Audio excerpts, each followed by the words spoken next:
আসসালামু আলাইকুম গাইস, সবাই কেমন আছেন? আশা করি সবাই ভালো আছেন। তো আলহামদুলিল্লাহ আমিও ভালো আছি। আমি না বললে হয় আমরা ভালো আছি। তো আলহামদুলিল্লাহ ওয়ারিসামণি একটু অসুস্থ ছিল, তো ওয়ারিসামণি সুস্থ হয়েছে।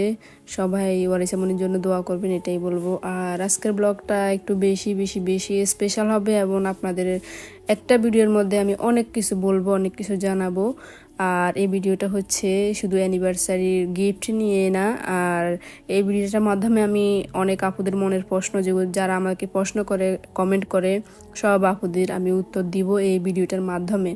তো এখানে এই ভিডিওর মাধ্যমে আমি বলবো ফ্যামিলি ভিসা সম্পর্কে, কিভাবে আপনারা ফ্যামিলি ভিসা আবেদন করতে কি কি লাগে।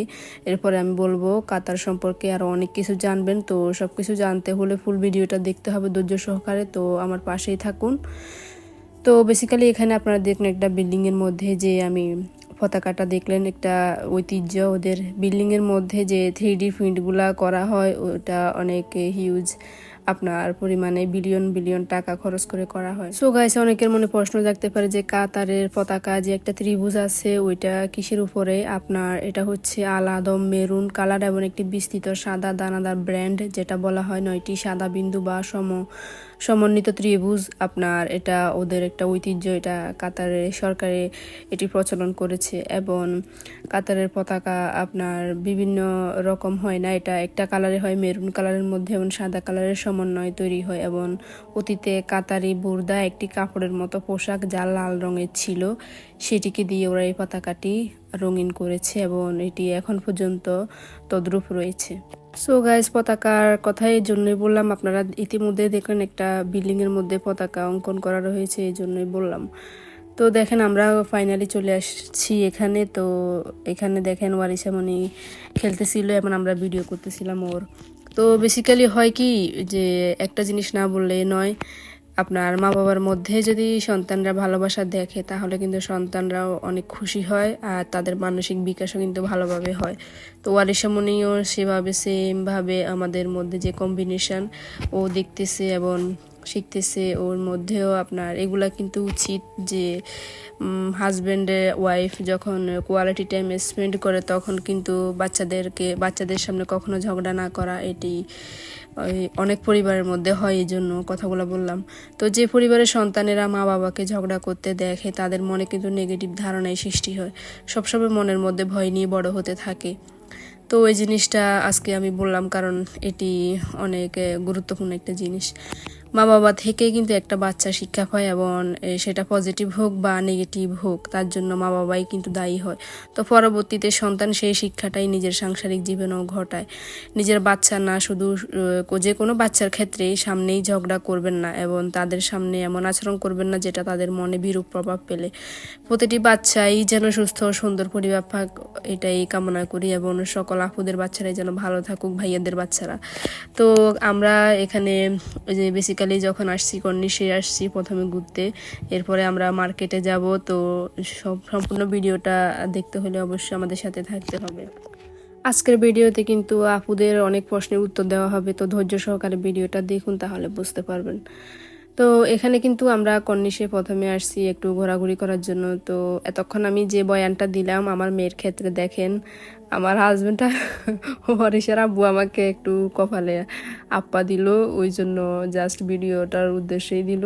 তো ওই জন্য মেয়ে রাগ করে উল্টা পথে হাঁটা দেওয়া শুরু করছে। তো ওয়ারিসের আব্বু সবসময় বলে ও তোমার স্বভাবই পেয়েছে, আমি নাকি এরকম রাগ করি, আমারও সেম স্বভাব, সব সময় আমাকে খোঁচা দিবে, এটাই ওনার কাজ। তো দেখেন মজা করতেছিল আর মেয়েকে নিয়ে বলতেছিল সেম টু সেম তোমার মতো, আর ওকে নিয়ে অনেক দুষ্টামি করে। আর আমার হাজব্যান্ড হচ্ছে অনেক মজার মানুষ, উনি ঘুরতে গেলেও আমাকে হাসাবে, দুষ্টামি করবে, সব কিছু করবে। তো ওয়ারিসামণিও ভাগ ধরলো যে আম্মুর ভিডিও করে দিতেছো, আমার করে দিতেছো না। তো ওকেও নিয়ে আমি ভিডিও করতেছি, তো ওকে আদর করতেছি। কারণ এক একটা জায়গায় গেলে শুধু কি হাঁটবো, শুধু কি বসে থাকবো না, দুষ্টামি করা, হাজব্যান্ড ওয়াইফ, এরপরে ফ্যামিলি নিয়ে কোয়ালিটি টাইম স্পেন্ড করা, এটাই তো সুন্দর। এই এক একটা স্মৃতি কিন্তু মনের ভিতরেও দাগ কেটে থাকবে এবং ভবিষ্যতে এই ভিডিওগুলো দেখলে বুঝতে পারবো যে আমরা ওই সময় কতটা টাইম স্পেন্ড করেছি। এটার জন্য ভিডিওগুলো করা, এটার জন্য সময় কাটে, ঘুরতে গেলেও ভাল লাগে। তো কাতার যে সাগরটা দেখতে পাচ্ছেন, কাতারের এই সাগরটা কিন্তু আপনার 11,586 বর্গ কিলোমিটার জুড়ে এই কাতার যে সাগরটা, এটি আপনার উপদ্বীপে এই সাগরটিকে বলা হয় পারস্য উপসাগর, যেটা আপনার কাতারের দক্ষিণ তীরে অবস্থিত এবং এটি জিসিসি দেশগুলির মধ্যে কেন্দ্রীয়ভাবে স্থাপন করা হয়েছে এবং দেশটির দক্ষিণে সৌদি আরব রয়েছে এবং পশ্চিমে বাহরাইন রয়েছে, যেটা একদম পাশাপাশি। আর এখান থেকে কিন্তু আমরা চাইলেই যেতে পারি গাড়ির মাধ্যমে যেতে হলে আমাদেরকে কিন্তু প্রায় একদিন লাগবে বা 4-5 ঘন্টা লাগবে। তো পশ্চিম বাহরাইনি উপসাগরের কিন্তু সীমানা রয়েছে এখানে পাশেই।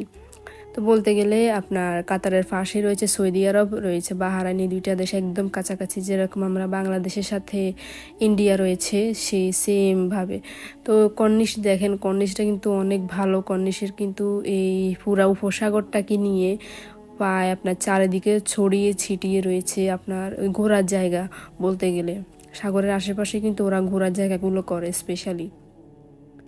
সো কাতারের কিন্তু অর্থনীতির মধ্যে আপনার মধ্যপ্রাচ্যের দেশগুলোর মধ্যে ধনী হওয়ার অন্যতম প্রধান কারণ হচ্ছে কিন্তু এদের সমৃদ্ধ প্রাকৃতিক সম্পদ আর মরুভূমির বালির নিচে লুকিয়ে থাকা বিশাল জ্বালানি ভান্ডারই কাতারের অর্থের যোগানদাতা, যেটা বলা যেতে পারে। তবে কাতারের শুধু তেলই নয়, আরও একটি সম্পদ প্রচুর পরিমাণে রয়েছে, আর তা হলো প্রাকৃতিক গ্যাস। এর জন্যই তারা ধনী দেশ বলতে গেলে। তো কাতার সম্পর্কে যতই বলবো ততই আমার কাছে কম মনে হবে। আমি প্রত্যেকটা ভিডিওর মধ্যে কিছু না কিছু বলবো। তো এরপরে আমরা কোথায় যাব এবং আমি কি কি নিলাম মার্কেটে গিয়ে, আর এরপরে আমি কোথায় গেলাম, অ্যানিভার্সারির ডেটা আমি কিভাবে স্পেন্ড করলাম, আমি সব কিছু শেয়ার করব। তো ফুল ভিডিও দেখেন এবং সব কিছু জানতে পারবেন। এরপরে আরও অনেক কিছু জানাবো, সেটা হচ্ছে ফ্যামিলি বিষয় সম্পর্কে। তো ধৈর্য সহকারে ফুল ভিডিওটা দেখেন। তো এখানে বাবা মেয়ের আমি ভিডিও করে দিতেছিলাম, আর ওইখানেও ওয়ারিসাকে ওর বাবা শেখাচ্ছিল কিভাবে পা দিয়ে ডান্স করতে হয়, ওইটা দেখাচ্ছিল, জাস্ট ফান করতেছিল। তো কাতার যদিও ধনী দেশ বললাম, তো এটি কত নাম্বারের মধ্যে রয়েছে ওইটাই জানাবো। কারণ কাতার রয়েছে পঞ্চমে, রয়েছে এশিয়ার দেশ কাতার আপনার ধনী দেশের মধ্যে। তো দোহার কর্নিশ, এটাই হচ্ছে দোহার কর্নিশ। এখন যেখানে আমরা দাঁড়াই আছি, যেখানে ভিডিওগুলো করতেছি, এই জায়গাটা কিন্তু অসম্ভব সুন্দর, রাতের বেলাও সুন্দর, দিনেও সুন্দর। তো এটা হচ্ছে দৌড়বিদ অথবা আপনার সাইক্লিস্টদের জন্য প্রিয় জায়গা হতে পারে, কারণ এটি সমুদ্র তীরবর্তী স্থানটি একদম 1970 দশকের শেষ এবং 1980 দশকের শুরুতে দোহার উপকূলকে নতুন করে তৈরি করা হয়েছিল আপনার। তো এখান থেকে কিন্তু দিনের বেলায় দোহা উপসাগরের যে স্বর্গীয় রং, সন্ধ্যায় চমৎকার সূর্যাস্ত যাওয়া আর রাতে শান্ত পানিতে আলোকিত শহরের প্রতিফলন থেকে চোখ ফেরানো যায় না কেন বলতেছি, কারণ একটু আগে আপনারা দেখলেন এবং বুঝতে পারলেন যখন আমি ভিডিও করতেছিলাম সমুদ্রের পাড়ে, তখন সেম যে বিল্ডিংগুলো রয়েছে, দোহার টাওয়ারগুলো রয়েছে, দোহার মধ্যে টাওয়ারগুলো কিন্তু যখন যে আলোগুলো কিন্তু পানির মধ্যে ভাসতেছিল, পানিগুলো অনেক সুন্দর লাগতেছিল। এর জন্য ওরা এটা বলেছিল এবং অনেক আলোকিত একটা জায়গা, যেটা বলা যেতে পারে। রাতে গেলেও কিন্তু আপনারা সেম মুভমেন্ট উপভোগ করতে পারবেন, রাতে জায়গাটা আরও সুন্দর হয়ে ওঠে। এবং এখানে শুধু এটাই না, অনেকে এখানে সাইকেলিং করে, এরপরে আপনার বিভিন্ন রকমের যে সরঞ্জামগুলো রয়েছে এখানে দৌড়াদৌড়ির, সবগুলো এখানে নিয়ে আসে এবং এখানে আপনার জায়গাটা অনেক বড়, তো বিশাল, এই জন্য ওরা এখানে সুযোগ পায়। তো শুধু এটাই না, বলতে গেলে দোহার যে টাওয়ারগুলো রয়েছে, এখানে কিন্তু এক একটা টাওয়ারের এক একটা আপনার কাহিনী রয়েছে, ঐতিহ্য রয়েছে। কারণ এক একটা টাওয়ার বানাতে প্রায় আপনার 5 থেকে 6 বছর, অথবা কোনো কোনো টাওয়ার বানাতে 10 থেকে 20 বছরও সময় লেগেছে। কারণ এই টাওয়ারগুলো বানানোর পিছনে তাদের অক্লান্ত পরিশ্রম রয়েছে এবং আরও রয়েছে তাদের শ্রম, আর বিলিয়ন বিলিয়ন ডলার এখানে খরচ করা হয়েছে। আর বলতে গেলে শুধু কর্নিশ না, কর্নিশের কিন্তু পাশেই একটু রয়েছে শোক ওয়াকিফ, যেটা আপনারা দেখলেন হলুদ কালারের একটা বিল্ডিং। অবশ্যই যেসব আপুরা কাতারের মধ্যে থাকে তারা চিনবে শোক ওয়াকিফ, দোহার সামাজিক কেন্দ্র হিসেবে যেটা বিখ্যাত। এবং শোক ওয়াকিফ কর্নিশ থেকে মাত্র কয়েক মিনিটের দূরত্বে অবস্থিত কিন্তু। তো ঘুরে বেড়ানোর পাশাপাশি এখানে কিন্তু কেনাকাটাও করা যায় শোক ওয়াকিফের মাধ্যমে। ওইখানে কিন্তু অনেক দোকান রয়েছে, সুস্বাদু খাবার রয়েছে, আকর্ষণীয় স্থানীয় ক্যাফে রয়েছে, আর স্থাপত্য সূচিকর্ম রয়েছে, মশলা রয়েছে, সুগন্ধি রয়েছে, বাহারি ফল এবং আগারুট দিয়ে তৈরি চমৎকার ধূপ ও দেখার জন্য জড়ো হয় কিন্তু ভ্রমণ যারা করে তারা, যেটা বলতে ভ্রমণ পিপাসীরা, আমাদের মতো যারা ভিজিটে আসে তারাই কিন্তু ওইখানে গিয়ে সময় কাটায়। আর একটা মজার বিষয় বলি, এতক্ষণ তো আমি কাতার সম্পর্কে বললাম কিছুটা, এখন একটা মজার বিষয় বলি, যেটা হচ্ছে গিয়ে এই ভিডিওগুলো কে করে দিয়েছে জানেন? আমার হিংসুক মেয়ে, যে আমাদেরকে দেখলে হিংসা করে, ওই করে দিয়েছে, ওয়ারিশা মনি। ও তখন একটা ভালো মুডে ছিল, ওর মুড কখন চেঞ্জ হয় কেউ বলতে পারে না।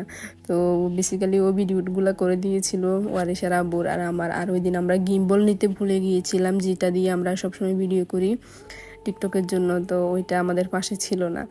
তো এখানে দেখেন, মানে ফুল ভিউটা আপনারা পাবেন এখানে।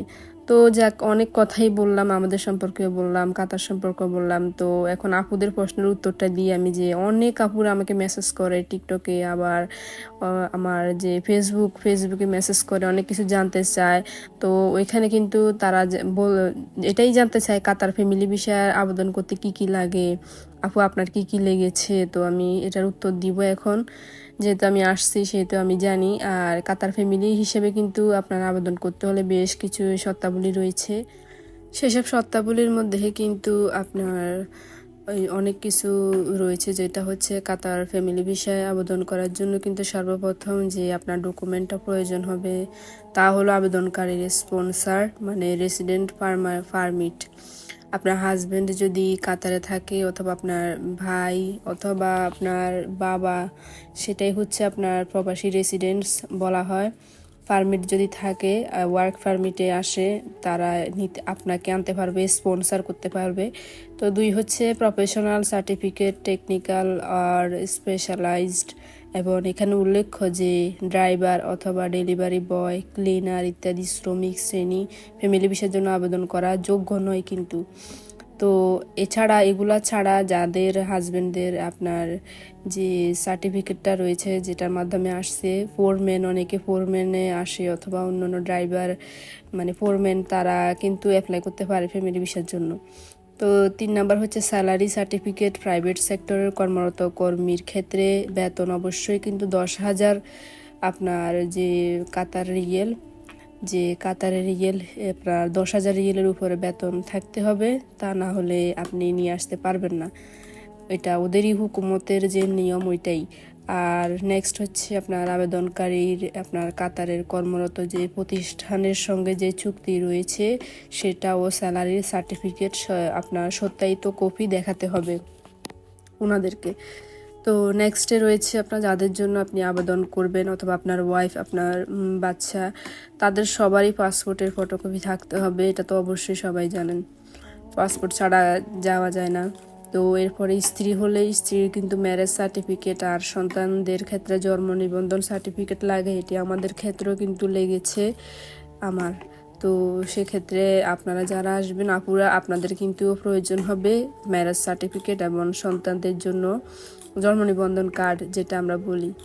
এছাড়াও কিন্তু পরিবারের কোনো সদস্যের বয়স যদি 18 বছরের উপরে হয়, তাহলে কিন্তু আপনারা অ্যাপ্লাই করতে পারবেন, আপনার অ্যাপ্লাই করা যায়। যদি আপনার ওয়াইফ হয়, ওয়াইফ বেশিরভাগ ক্ষেত্রে তো এখানে ফ্যামিলি নিয়ে আসে ওয়াইফদেরকেই। আর কাতার ফ্যামিলি ভিসা, আপনার রেসিডেন্স ভিসা, আপনার কাতার সরকারের ভিসা পলিসি অন্যতম একটি বৈশিষ্ট্য হলো কাতার ফ্যামিলি রেসিডেন্স ভিসা। এই ভিসায় কিন্তু কাতারে স্থায়ীভাবে বসবাসকারী একজন বিদেশি কর্মী চাইলে তার পরিবারের অন্যান্য সদস্যদের কাতারে প্রবেশের জন্য স্পন্সরের সুযোগ দিয়ে থাকেন। এটি পারবেন, এবং এটি কাতার সরকারের যুগান্তকারী পদক্ষেপ। তবে সব শ্রেণীর বিদেশি কর্মী কাতার ফ্যামিলি রেসিডেন্স ভিসার জন্য আবেদন যোগ্য নয়, এবং সাধারণত যে সকল কর্মীর মাসিক বেতন 10,000 কাতারি রিয়েল, তারাই কেবল পরিবারের অন্যান্য সদস্যদের জন্য এই ভিসা আবেদনের যোগ্য। এছাড়া কিন্তু কাতারে স্থায়ীভাবে বসবাসকারী একজন বিদেশি কর্মী যদি চান, তার পরিবারের অন্যান্য সদস্যদের কাতারে নিয়ে গিয়ে একই সঙ্গে বসবাসের সুযোগ আপনারা পাবেন। আর 10,000 রিয়েলের নিচে যারা, তারা পারবে না, এটা ব্যাংকে ডকুমেন্টে দেখাতে হয়। সো চাইলেই কিন্তু ভাইয়ারা আপনাদেরকে নিয়ে আসতে পারবেন যাদের আর্থিক ভালো আছে। এবং এছাড়াও কিন্তু আপনারা এখানে ভাষা ভাড়ার খরচ কিন্তু রয়েছে, 1500 রিয়েল থেকে শুরু করে কিন্তু এখানে বাসা ভাড়ার খরচ আপনারা পাবেন। 1800 রিয়েল পর্যন্ত, 2000 রিয়েল এরকমের বাসা আপনারা পাবেন। তো 1500 রিয়েল খুবই রেয়ার, কিন্তু 1800 রিয়েল, 2000 রিয়েল কিন্তু আপনার বাসা ভাড়ার সুযোগ রয়েছে। তো আমরা এরপরে দেখেন কর্নিশ থেকে আমরা গেলাম মার্কেটে, এবং এটা হচ্ছে সিটি সেন্টারে গেলাম। সিটি সেন্টার থেকে আমরা এখন আপনার ব্র্যান্ডের যে দোকানগুলো রয়েছে অনেক সুন্দর সুন্দর জিনিস অফারে দিচ্ছিল, তো আমরা ব্র্যান্ডের জিনিসগুলো দেখতেছিলাম। আর এটা পাশে হচ্ছে ওয়াশরুম, তো ওয়াশরুমও আপনারা সুযোগ সুবিধা রয়েছে। আর এখানে আসছি আমি কিছু নেওয়ার জন্য আসি নাই। তো আরিসার আব্বু উনি আমাকে বলতেছিল তুমি পছন্দ করো অ্যানিভার্সারি কি নিবা, আমি বললাম যে আমি নিব না। উনি বলছিল নাও, যেটা পছন্দ হয় নাও। আর আমার এই কোটটাই পছন্দ হয়েছিল, তো আমি এটাই নিলাম। তো একটা কথা বলতে গেলে কি, নারী কিসে আটকায় অনেকের মনে প্রশ্ন। তো আমি বলবো নারী কিসে আটকায়, নারী বেশি কিছুতে আটকায় না। নারী জাস্ট একটা হাত চায়, যে হাত তাকে কখনো কষ্ট দিবে না, দুঃখ দিবে না, ভালোবাসবে এবং শেষ পর্যন্ত। আর যে হাত নারীকে প্রায়োরিটি দেয় না, যে হাত থেকে নারী সুরক্ষা পায় না, সম্মান পায় না, সে হাত নারী চায় না। তো দিন শেষে এটাই বলবো, নারীরা বেশি কিছুই চায় না। শুধু আমি কিন্তু চাইলে পারতাম ওনাকে গোল্ডের দোকানে নিয়ে যেতে। তো আমিও সব কিছু বুঝি, আর বুঝি বিদায় আমিও চাইনি ওনাকে গোল্ডের দোকানে নিয়ে যেতে, কিছু স্বর্ণ নিতে অথবা কিছু অ্যানিভার্সারি গিফট হিসেবে, বাট আমি সেটা করিনি। আমার কাছে মনে হলো আমি এটার মধ্যেও আমি কিন্তু পছন্দের জিনিস নিতে পারি, তো এই জন্য আমি তাকে এখানে নিয়ে আসলাম। এবং আমি নিজে বলছিলাম সিটি সেন্টার যাব আর একটু ঘুরে দেখার জন্য, আর এখানে ঘুরতে এসে তো অ্যানিভার্সারি গিফটও পেয়ে গেলাম। আর একটা জিনিস কি দেখেন, এই আপনার ছেঁড়া কাঁথায় শুয়ে লাখ টাকার স্বপ্ন কখনো দেখিনি, এবং এই জন্য হয়তো আল্লাহ আমাকে এ পর্যন্ত নিয়ে এসেছে। আর একটা জিনিস কি, হাজব্যান্ডরা যদি বউকে যদি রানীর মতো ট্রিট করে, তাহলে কিন্তু সে আপনার জন্য, আপনার শুধু পিঠা না, আপনার রাতে 3টা বাজে উঠেও যদি আপনি যদি নুডলস বানাই, যদি বলেন যে নামের জন্য এক নুডলস নিয়ে আসো, তাহলে কিন্তু সে সেটা বানাই দিবে, আপনাকে খাওয়াবে। আপনি যেটাই আবদার করেন সেটাই বানিয়ে খাওয়াবে। ভালোবাসা দিলে কিন্তু তারা সেটাই ফেরত দিবেই। যাই হোক, কথা বলতে বলতে আমি ওনার দোকানে চলে আসলাম। এখন আমরা এখানে কিছুক্ষণ বসবো। দোকানটা আপনার সারাদিন ফ্রাইডেতে বাইরে ছিল, তো এই জন্য দোকানে বসলো। তো দেন এখন আমরা অ্যানিভার্সারি ট্রিটটা নিয়ে নিব আমার হাজব্যান্ড থেকে। তো আমার খালাতো ভাইয়ের সাথে ছিল, ওকে নিয়ে যাচ্ছিলাম।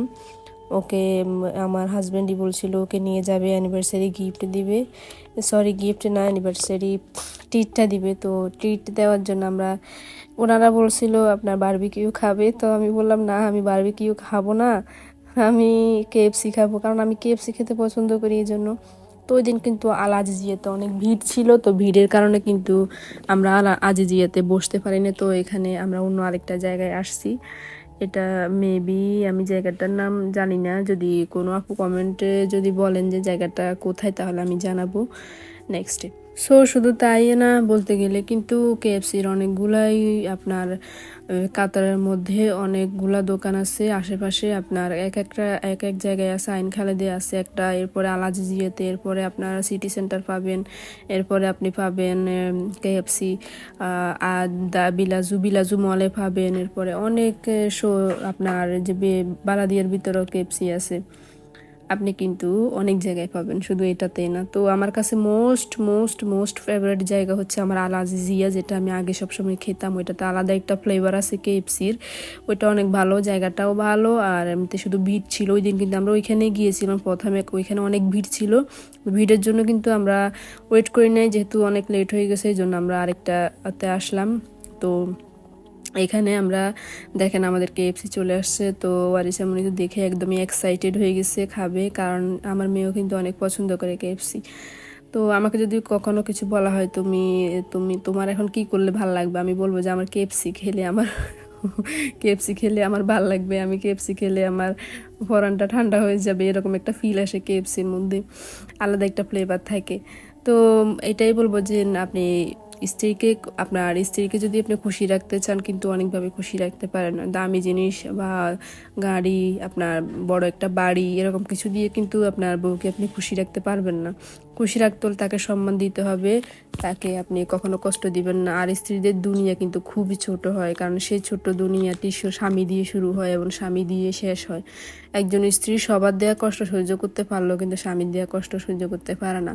এটা সব নারীদের বেলায় সেম। তো এটাই বলবো যে স্বামীদেরকে কখনো স্ত্রীদেরকে কষ্ট দিবেন না, কারণ আমি আগেই বলছি যে স্ত্রীদের দুনিয়া খুবই ছোট হয়।